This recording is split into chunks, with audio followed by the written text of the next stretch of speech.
নমস্কার, তিয়াশা রান্নাবান্নাতে আপনাদের সবাইকে স্বাগত। আজকে শেয়ার করব পানির রোলের রেসিপি। খেতে কিন্তু এটা দারুণ স্বাদের হয়। তো তার জন্য কিন্তু সবার প্রথমে এখানে আমি ময়দাটা মেখে নেব। তার জন্য এখানে আমি 2 বাটি মতন ময়দা নিয়েছি। এবার আমি ময়দাটাকে খুব ভালো মতন করে মেখে নেব।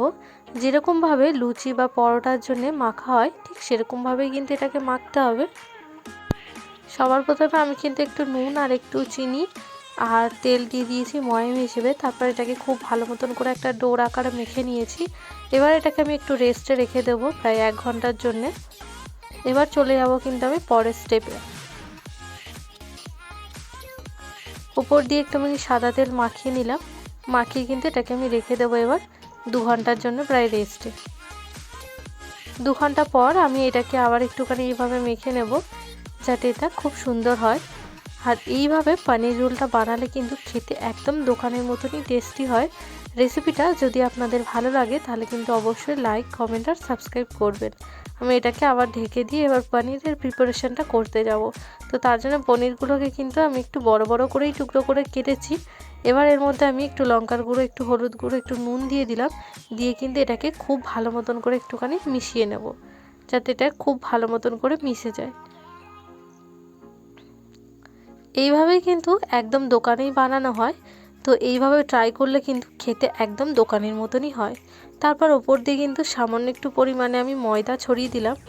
আমি কর্নফ্লাওয়ার বা অ্যারারুট কিছুই দিইনি, আমি ময়দা দিয়েই করছি। খেতে কিন্তু এটা দারুণ হয়।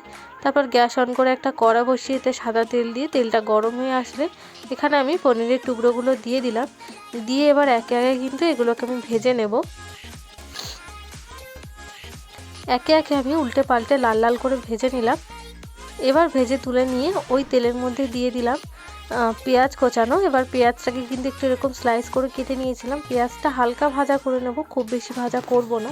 তারপরে এর মধ্যে অ্যাড করে দিলাম একটা বড় সাইজের ক্যাপসিকামকে এভাবে আমি স্লাইস করে কেটে নিয়েছিলাম।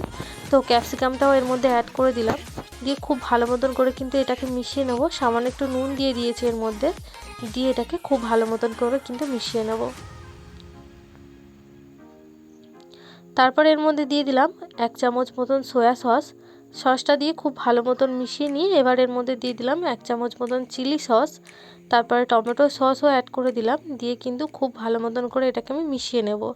নিয়ে 2 থেকে 3 মিনিট মতন এটাকে রান্না করে নিলাম। তারপরে এর মধ্যে আমি যে পনিরের টুকরোগুলো রেখেছিলাম সেটা কিন্তু এর মধ্যে অ্যাড করে দিলাম। দিয়ে 2 থেকে 3 মিনিট একটু নাড়িয়ে চাড়িয়ে নিলেই কিন্তু এটা রেডি হয়ে গেল। এবার আমি পরোটাকে রুটির আকারে বেলে নিয়েছিলাম। তারপরে আমি তাওয়াটা দিয়ে এপিঠ ওপিঠ খুব ভালো মতন করে সেঁকে নেব অল্প একটু তেল দিয়ে। ব্যাস, এটা কিন্তু একদম রেডি হয়ে গেছে।